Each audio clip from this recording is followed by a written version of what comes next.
You're listening to the Cyberwire Network, powered by N2K.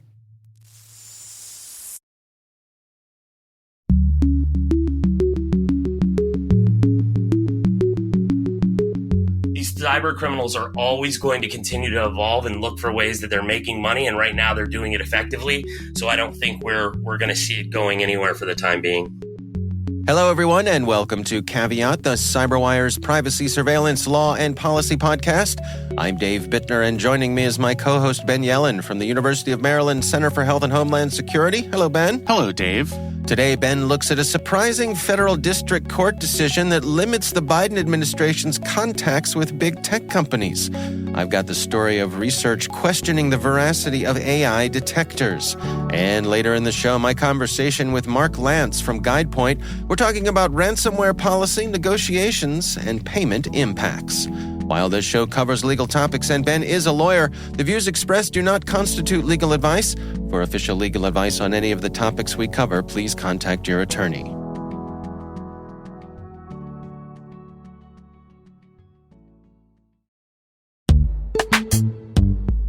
This episode is brought to you by Palo Alto Networks, the leader in cybersecurity. As AI-driven attacks increase, organizations can't afford to have network security that's stuck in the past. Discover how Palo Alto Networks can help you predict what's coming and proactively secure against it with a zero-trust, AI-powered network security platform built to secure whatever, whenever, wherever. To learn more, visit paloaltonetworks.com/network security platform.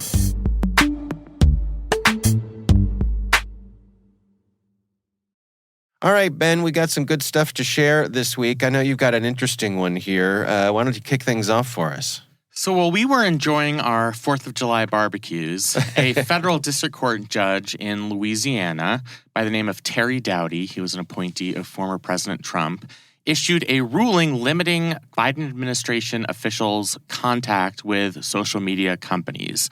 This is a preliminary injunction, but at least for the time being, it prohibits members of a bunch of different federal agencies from contacting these social media companies for the purpose of recommending restricting content, really for any reason. Okay.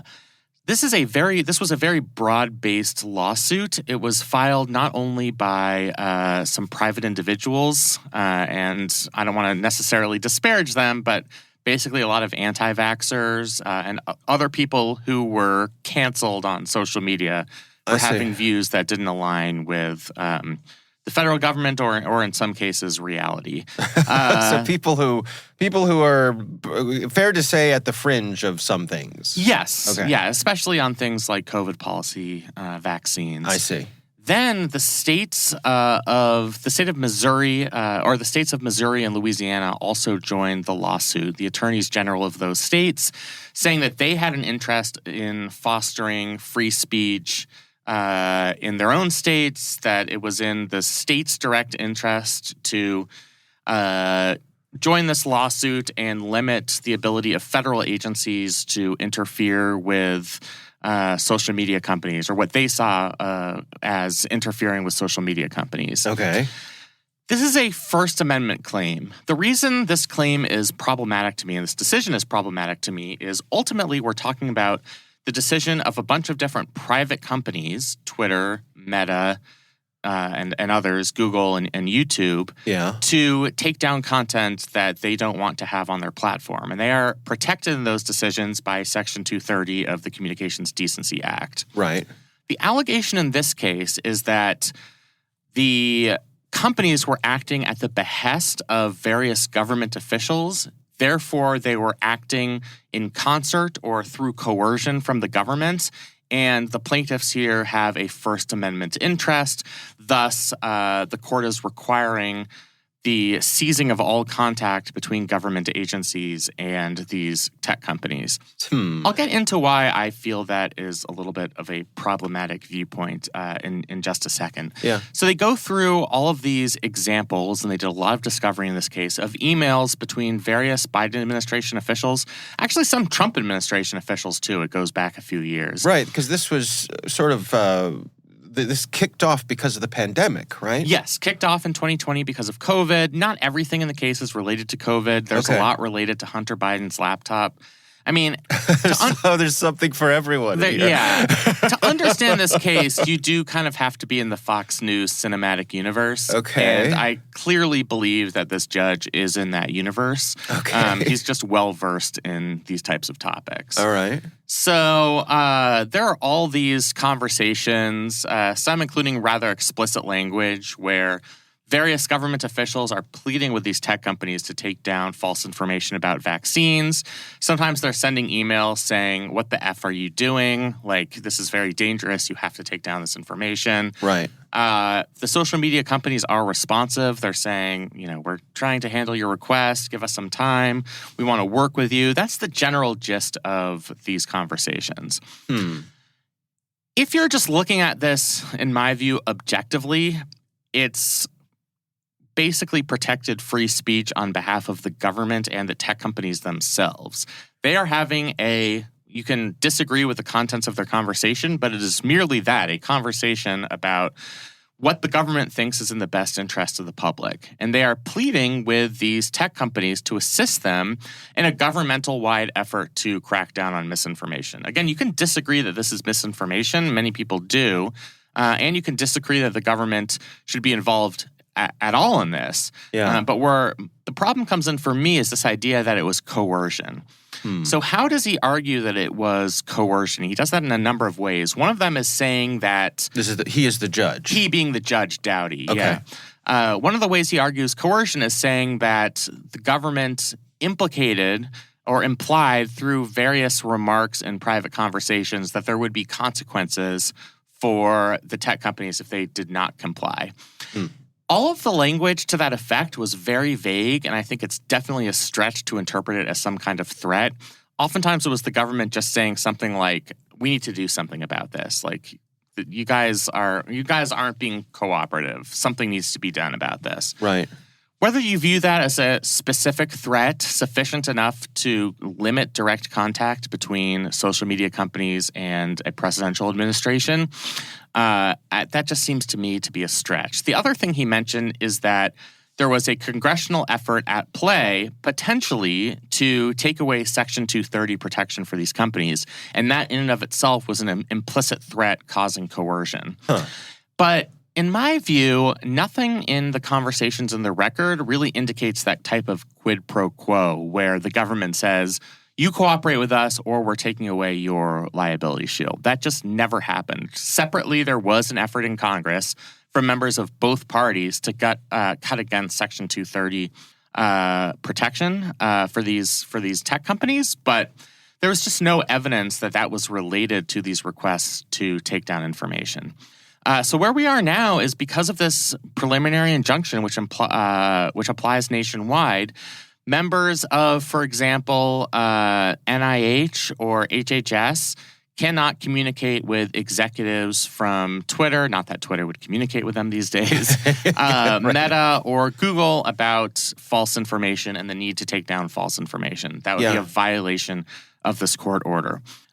This is just a preliminary injunction. Theoretically, this judge will hear the full case.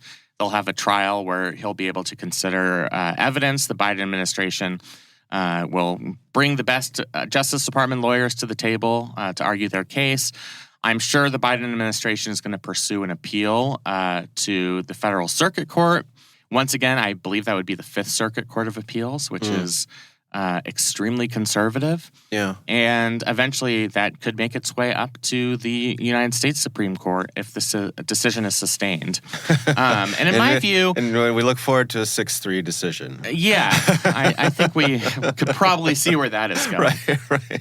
I just think you're really inhibiting the ability for a constructive dialogue between government officials and big tech companies about how to be responsible regarding false information. Whether that information is about vaccines, whether it's about election conspiracies.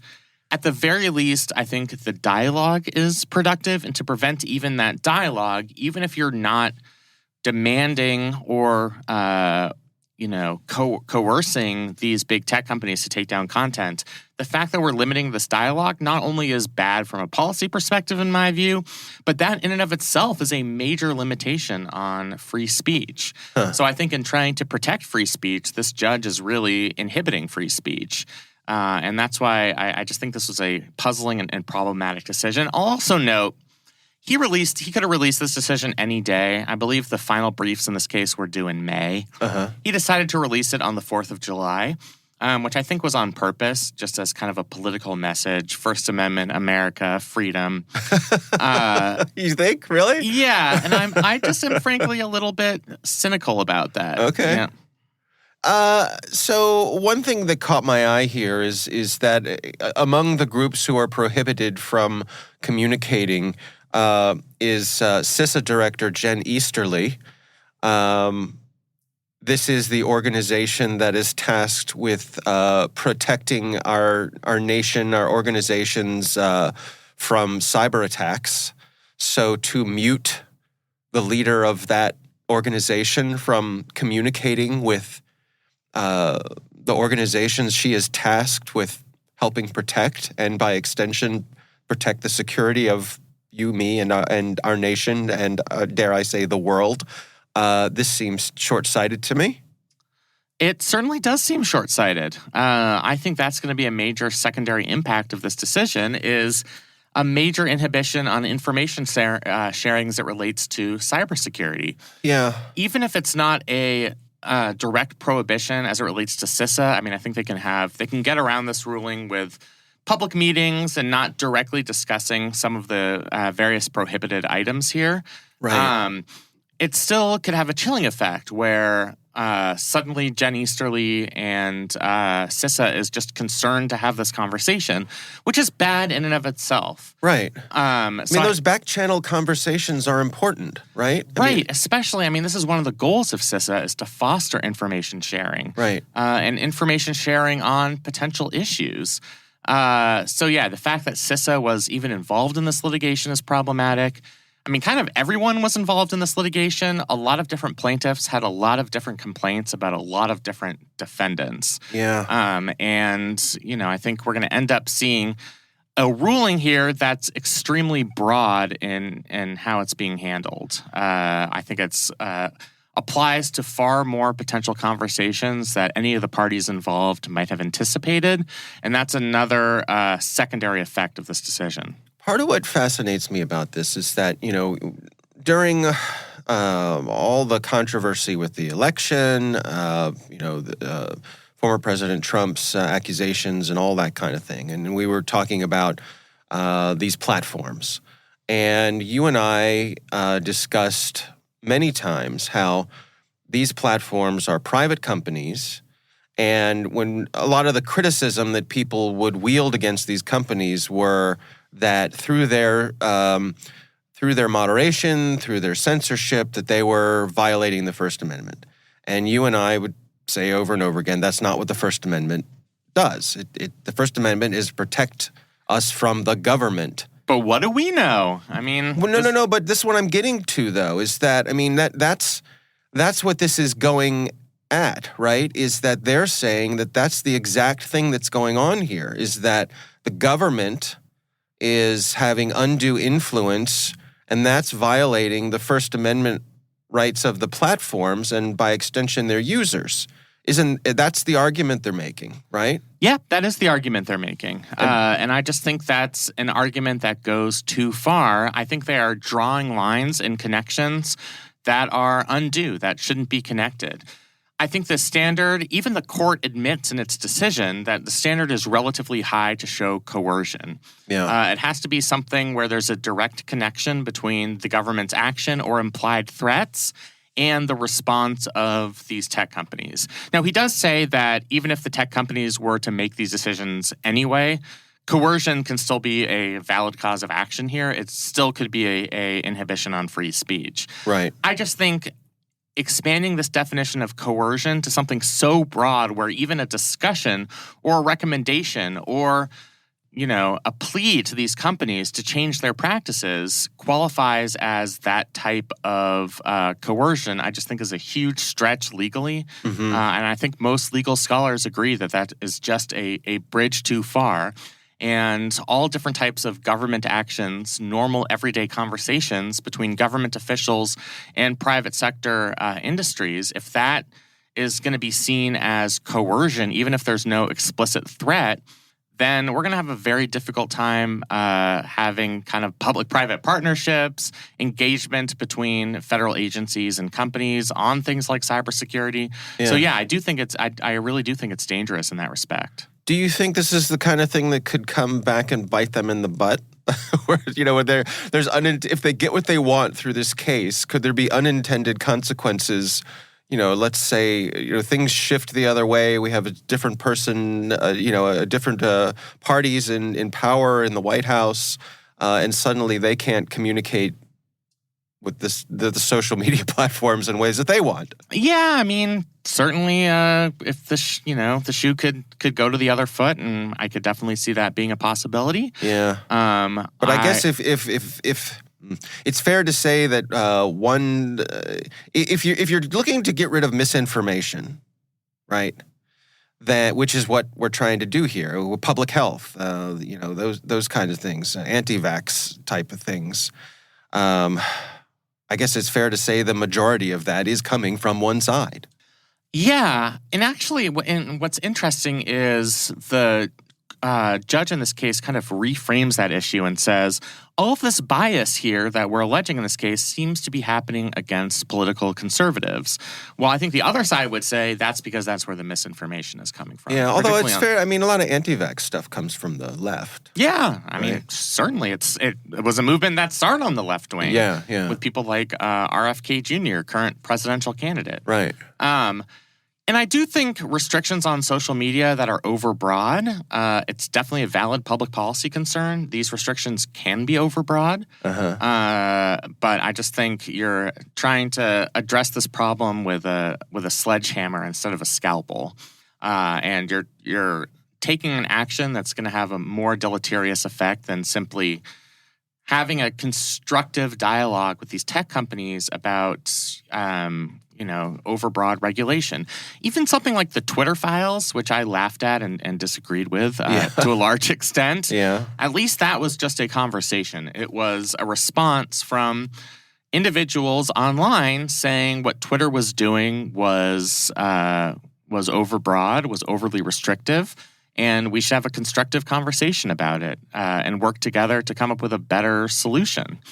But this is not that. I mean, this is the full force of the judicial branch coming down on these companies, and I think that's just going to be a problem. Yeah, it's going to be a problem. What's our timeline here for this playing out? It's going to take a while. We have this preliminary injunction. Maybe we get a full hearing and a complete decision by the end of this calendar year.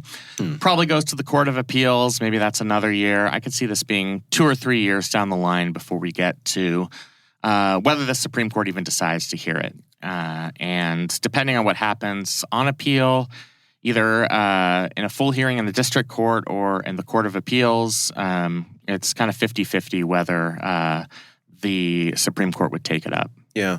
What about the injunction itself? Does the Biden administration are they appealing that to try to get that lifted in the meantime? Yes, they haven't yet, but it is almost a certainty that they will, and I could see that happening in the next couple of days. I don't think they're just going to take this standing by. They've already released statements through the Justice Department saying they disagree with the decision, and I could certainly see them seeking to appeal it probably by the time this podcast airs. Yeah. I guess why now? Why the force of an injunction like this? What made this judge decide that this needed to happen at this moment? You're making the case that this is mostly just political posturing? I don't want to cast dispersions on this judge. I will note he was a Trump judge. He was confirmed 98-0. Okay. So I think he was a respectable figure, but it is hard to figure out why now. I mean, I guess he would say this is when the litigation came before him. But you know, I don't have a great answer to that question. I guess my question is why an segment. injunction rather than letting the case play out? What was so important that in his estimation that he needed from the bench to put a stop to this immediately before the case makes its way through? Right? It was that important. I mean, if you really believe that this is an inhibition on First Amendment rights and that it would cause irreparable harm, that is the standard for a preliminary injunction. If you believe that the plaintiffs would succeed on the merits and that this would cause irreparable harm, as he seems to believe here, then a preliminary injunction makes sense. I don't happen to believe either of those things. Right. So I think it doesn't make sense from my perspective. But you're not a judge. From the judge's perspective, right. Here from the cheap seats, right? Exactly. Yeah. All right. Well, it's certainly an interesting one, and obviously we will keep a close eye on this one. It's fascinating, right? It sure is. Yes. All right, let's move on. My story this week, a little lighter, but also something important. This has to do with artificial intelligence and detecting the use of it. Let me start out by asking you, Ben, because you are a professor. Yes, I am. You teach law and you have many students. So let's rewind the clock a little bit. Before any of this AI stuff hit the world, before ChatGPT was captured our imagination, you surely had cases where you suspected that a student may have been cheating. Yeah, many, many times. Usually what would happen is I would catch them writing in a different font in our Blackboard page. Oh. And I get to know the students well enough that I understand what their writing style is. And when the writing style does not match what they've copied and pasted, I'll become suspicious for sure. Okay. And how would you address that? I would copy and paste the entire passage and put it into a Google search and see if I got a direct match with some type of secondary source. And unfortunately, very frequently, I would get that match. I see. Then what? Then I would go through the official law school disciplinary process. So I would usually give the student one chance to correct the behavior. And if it happened again, I would refer the student to the relevant academic committee. They would conduct an investigation and decide what the appropriate punishment would be. I see. It's just according to whatever the institution's honor code is. And our honor code, obviously, is adamantly against this type of plagiarism without attribution. Consequences ranging from failing the class to, if there are multiple instances, expulsion. I see. Yeah. So this article caught my eye. This is written by Janelle Shane, who writes a blog called AI Weirdness, where they track the goings-ons of different AI issues. And in this blog post, they're noting some research that I believe was from Cornell, a study from Cornell, that was looking at AI detectors. So similarly to how you were saying, you could copy and paste something into Google to see if you get a hit on it, there are a number of tools out there now that claim to be able to detect whether or not something was generated by AI. And what this study did was it put in text from non-native speakers, non-native English speakers, into these detectors. And they found that these tools, between 48 and 76% of the time, flagged non-native speakers' writings as being AI generated. And this compared to 0 to 12% for native speakers. Yeah, that's a problem, isn't it? You think? Yeah. You think? So obviously we have a huge false positive issue here. Now, you and I have talked before about false positives with things like facial recognition. It seems to me like, any of these automated systems have these huge problems with false positives. And just in the same way that facial recognition systems seem to have trouble with people of color, these systems have trouble with folks who are non-native English speakers. Once again, our machine overlords are just as biased as we humans are, sometimes even more biased. Right. But yeah, I mean, this is going to have consequences because somebody who is a non-native English speaker is going to be accused of some type of academic violation, plagiarism based on a flaw in the software. Yeah. And that's a really bad outcome. I mean, it's completely unfair for somebody to face that accusation when they never used ChatGPT or any other AI for that matter. Right. So that's where it becomes problematic. The author of this blog post took a paragraph from their own book that they wrote, so a previous writing that they'd done, ran it through a detector, and the writing was flagged as being likely AI written. So then the author took that same passage, ran it through ChatGPT, and said, rephrase this, please. And then ran it through a detector, and the detector said, no, this is probably human written. So the total opposite of what they were trying to achieve. Right? Yeah, it's more useless than if you just flipped a coin 50-50 at random to determine whether it was AI generated or not. Right. So let's get back to the original thing here, though. I mean, you, as a professor, you've certainly thought about this.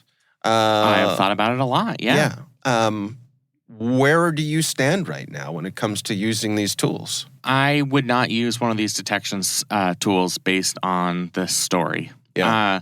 It's kind of choosing between the lesser of evils, but it seems like using my own intuition on whether a student used artificial intelligence is just as effective, if not more effective, than using one of these detectors. Yeah. And I'd rather have it be my own mistake than trusting some type of detector and having that as a determinant in potentially punishing a student. Right. So, yeah, I mean, at least for the time being, until these tools can become more effective and can take into account non-native English speakers. I have a lot of non-native English speakers in my classes. They are some of my best students, and the thought of a false accusation against one of them is just too much for me to bear at this point. So until the technology gets better, I'm going to be very, very reticent to use it. You know, from a higher level, I wonder about, when I was a kid coming up through school and through college even, this was a time when not everybody was using word processors for everything. I guess by the time I was in college, pretty much everybody was. But certainly through high school, it was some people had access to the technology and other people didn't. And so this brought up the issue of whether or not it should be allowed to use a spell checker. Right? Because for many teachers, particularly English teachers, spelling counts. Yep. Well, spelling doesn't count anymore. Right. You know, I think my own kids coming up through school, I have a kid who's in high school, they don't have, spelling and grammar all get tagged. All the work they do, they're using the Google suite of tools. Right. The school uses the Google suite of tools, and it automatically flags grammar and spelling. And that's a change, and we're okay with that. We all assume now that is a set of tools that everyone has access to, so why not in the real world? And I wonder, to what degree are these new AI tools just going to become like spell check, like grammar check, a tool that is part of the regular word processing suite that you have, and we just need to adapt to that reality? Yeah, I think it's very possible. And sometimes it can just be like there can be a time lag between when the technology is available and when we can trust things like detection software. And maybe we're going to get better at it. I just think we're not at that point yet, and it's better to be safe than sorry until we get to that point. Yeah. Yeah. I think it may require a rethinking, though, of how we test our students. I think it'll definitely require a rethinking. I have already thought about it in my own courses. You can tell students, on your honor, as part of this honor code, you are not to use any type of AI software in exams and papers, etc. But if it's so difficult to detect, law school is very, very competitive. Some students are going to do it. Yeah. And so in the long run, we have to think about integrating these tools. Maybe the test of aptitude is the input that a person puts in a ChatGPT. I think we're a long way from that being the case. But yeah, we are going to have to adapt just like we adapted to calculators and Grammarly and everything else. Right. Yeah. I'm laughing because I'm thinking about all the teachers when I was coming up who said, no, you can't use a calculator. You're not going to have a calculator with you all the time. Not in your pocket. Yeah. Right. It's like, no, I don't have a calculator. I have a supercomputer with access to all the world's knowledge all the time. Little did you know, Mrs. So-and-so. Right. Yeah. Exactly. My son was taking finals, and for his English final, the teacher had them do it handwritten. Okay. And my son was like, I haven't handwritten anything in years, and my wrist was exhausted because my handwriting is terrible because everything they do these days for everyone's convenience is done electronically. So kids know how to type, but they don't know how to write. I know. The carpal tunnel is awful. I've definitely been there recently, for sure. Yeah, no, yeah. I recently wrote a bunch of handwritten notes, and I was like, oh, man, this hurts. Yeah, even just like signing forms now, we're just not used to it. No, it's funny. All right. Well, I guess buyer beware when it comes to these AI detectors. It seems to me, emptor, if you will. Yes. It seems to me like they're just not reliable. You can't. And I would say also the message is that if someone is using one of these to try to, if you get accused of something and it's based on one of these tools, you have a very, very good case to push back against these tools and should certainly do so. All right. Well, those are our stories for this week. We will have links to those in the show notes. We would love to hear from you. If there's something you'd like us to discuss on the show, you can email us. It's caveat@n2k.com.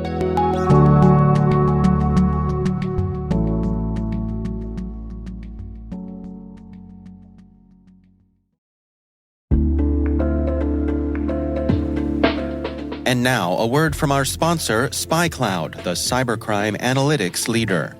SpyCloud disrupts cybercrime by telling you what criminals know about your business and your customers, so you can take action to prevent ransomware, session hijacking, account takeover, and online fraud. SpyCloud constantly recaptures and analyzes new data from the criminal underground, including credentials, session cookies, and PII siphoned from malware-infected devices. With knowledge of the specific exposed data criminals have in hand from InfoStealer malware on managed and unmanaged devices, security teams can respond with a more efficient and effective process called post-infection remediation that fits seamlessly into existing incident response frameworks.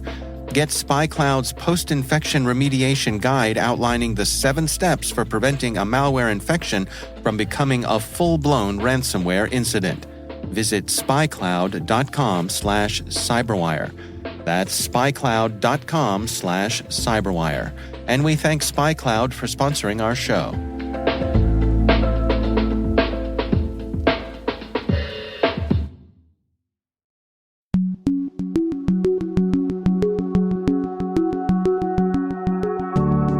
Ben, I recently had the pleasure of speaking with Mark Lantz from Guidepoint, and we were talking about ransomware, particularly some of the policy issues, the ongoing question about negotiations, and the impact of making payments for ransom.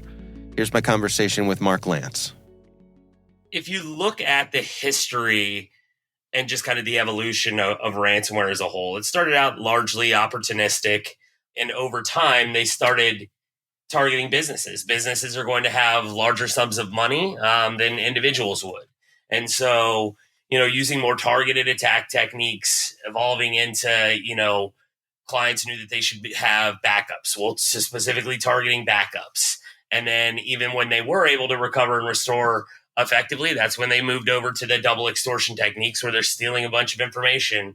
And even if you're able to successfully recover from backups, and restore your environment to full operations, they're still going to try to get their ransom payment, through extortion of and kind of the data or information that they've taken from their environment and prevention from having them leak that on what they would consider their news or their name and shame sites. And so I think over time, they've continued their evolution and sophistication, all with the goal of monetary gains. At the end of the day, that's what these cyber criminals are after, is, specifically when it comes to e-crime, is making money. So anything that they can do to try to drive that, the potential that they're going to receive that ransom payment, they're going to pull any levers or they're going to flip any switches that they can in order to try to achieve that goal, which is those monetary gains. I think over time, again, like you mentioned, the basis was, don't pay ransomware threat actors. You don't know if you're going to get your information back. You don't know if you're going to, successfully be able to recover your infrastructure. And now you've funded a criminal group. Over time, again, these groups are built with the intent to make money. So now they rely heavily on things like reputation of their a criminal organization, the brand that their criminal organization has, and even being able to successfully, recover or decrypt people's information. Pardon me. As well as, ensuring that, once they have received payment, that your information isn't going to be posted to their name and shame site, that it isn't going to be leaked, because at the end of the day, if they're not delivering upon what people are paying them for, it's going to affect their brand. It's going to affect their reputation, and people are going to stop paying that group. So, for instance, if you're using something like Royal as an example, which is a threat group we track, if people are paying Royal, they're not getting the decryption keys, or they're still being posted and all their information is being leaked, they're going to have the reputation of don't pay Royal, because they still release all your information. And then at the end of the day, that leads to them not getting ransom payments, which again is their primary motivation, is monetary gains. So again, long explanation to what you said, but these organizations and criminal organizations are purpose built to make money. And so they're doing whatever they can and taking whatever steps that they can to ensure that that occurs. As you mentioned, in the early days, I remember specifically the FBI saying, whatever you do, don't pay the ransom. We don't want to fund a criminal enterprise. And I'm curious, where do we stand now when organizations are making this risk assessment and they're trying to decide, how are we going to come at this? We found ourselves victim of a ransomware group. Perhaps they're threatening a double extortion, like you say, posting our information out there. How does that conversation go among the decision makers as to how to approach the paying of the ransom? Yeah, there's a lot of different reasons or what organizations might feel is business justification to go ahead and make a ransom payment.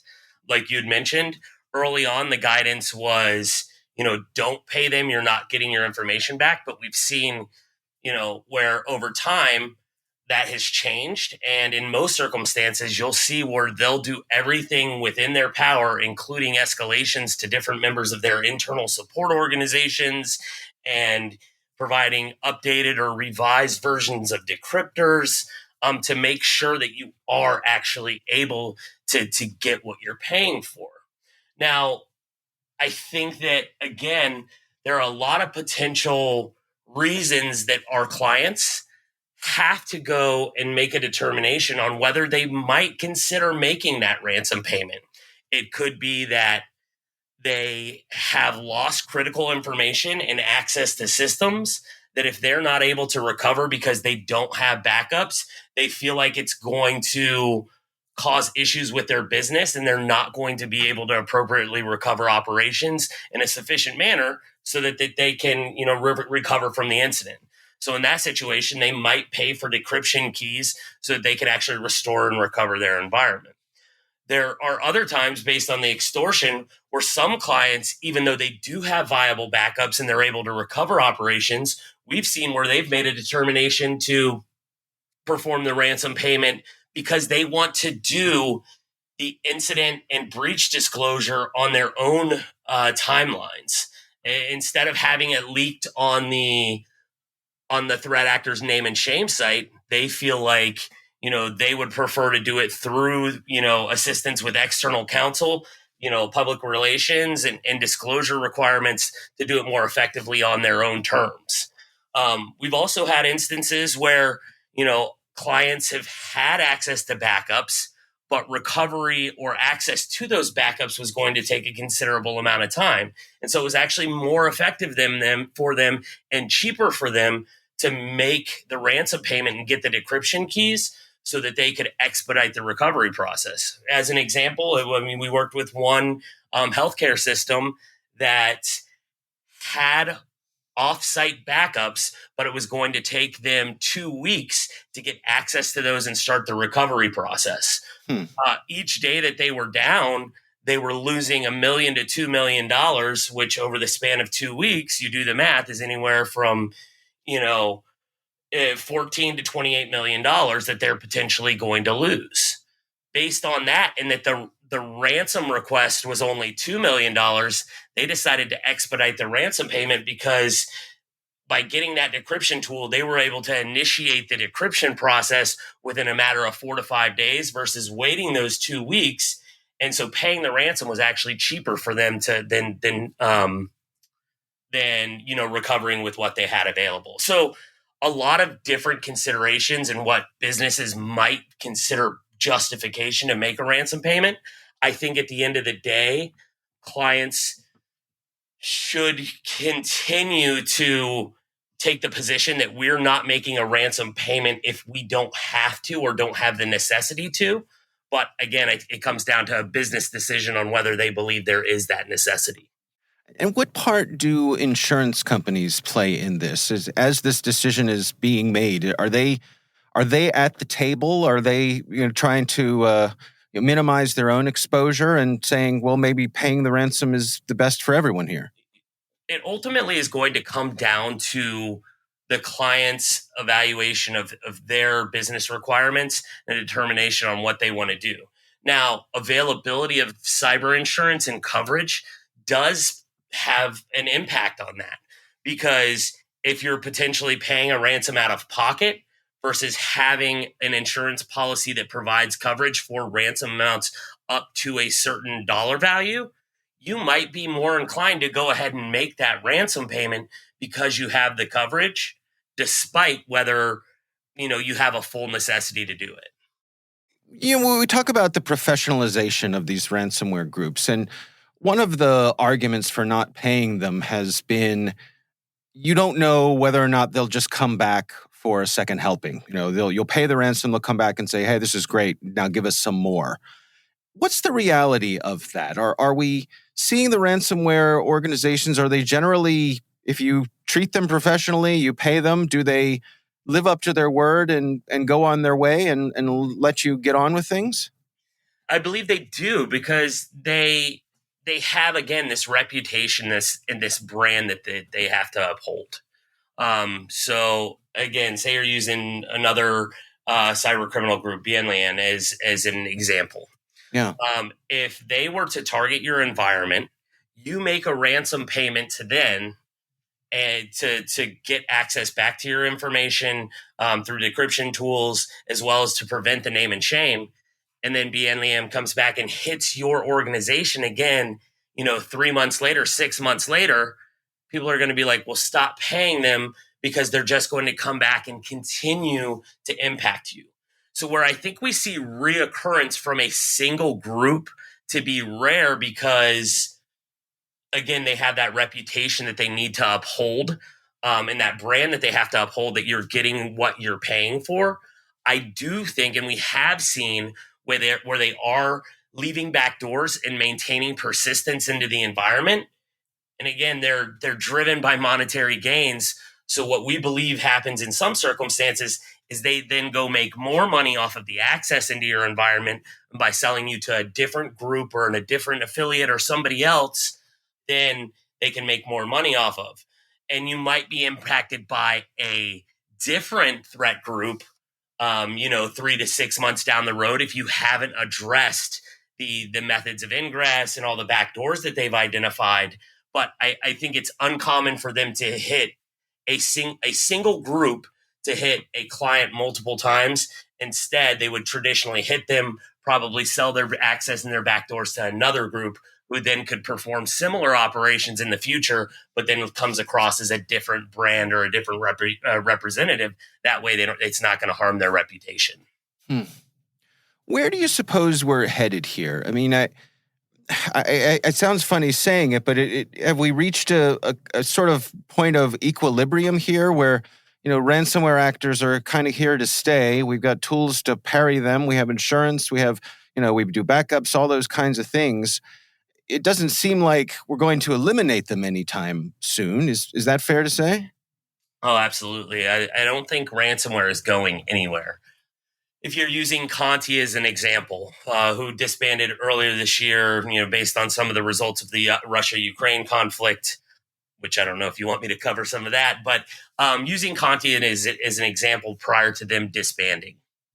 Once the Russia-Ukraine conflict occurred, Conti initially came out and said, we fully back Russia. Well, that wasn't smart because they have operators and people who are working out of the Ukraine. So all of a sudden there's this inner turmoil within the criminal organization and they start leaking information, their SOPs, wallet information. And one of the things that we were able to track is that Conti, within the year and a half that they were operational, they had collected over $2 billion in ransom funds. So when we're talking about monetary gains and dollar values associated with these criminal organizations, we're not talking about trivial amounts. Again, that was a year and a half of operations and $2 billion. So this is very lucrative for these threat groups. They're making a ton of money and they're doing it effectively. So for right now, I don't see ransomware going anywhere. I do think we are seeing some positive trends that are driven by, even cyber insurance based on some of the insurability requirements and minimum sets of technologies and processes and policies and people you have to have in place that are driving positive trends and, core fundamentals and strategies that clients have that, security researchers and consultants have been advocating for years. So I do think that's driving positive trends. But these cyber criminals are always going to continue to evolve and look for ways that they're making money. And right now they're doing it effectively. So I don't think we're going to see it going anywhere for the time being.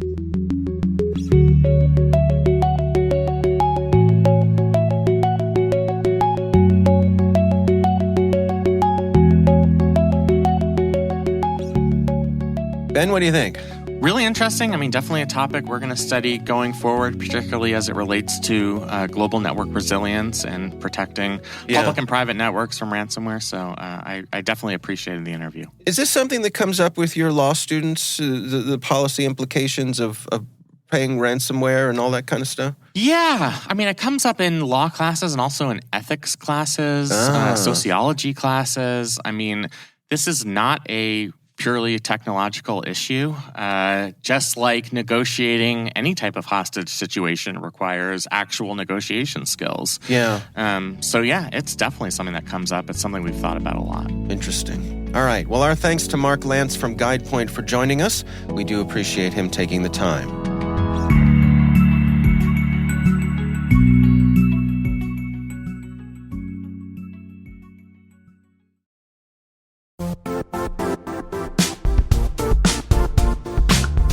Now, a word from our sponsor, the Johns Hopkins University Information Security Institute, currently seeking qualified applicants for its innovative Master of Science in Security Informatics degree program.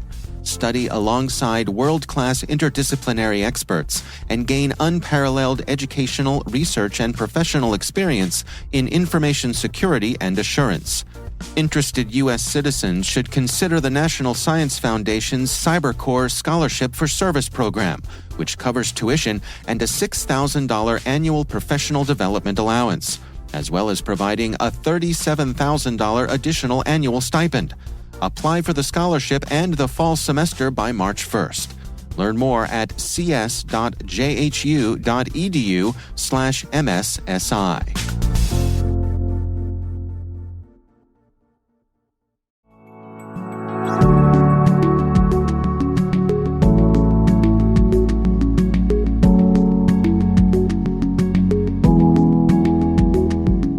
That is our show. We want to thank all of you for listening. We'd love to know what you think of this podcast. You can email us at caveat@n2k.com.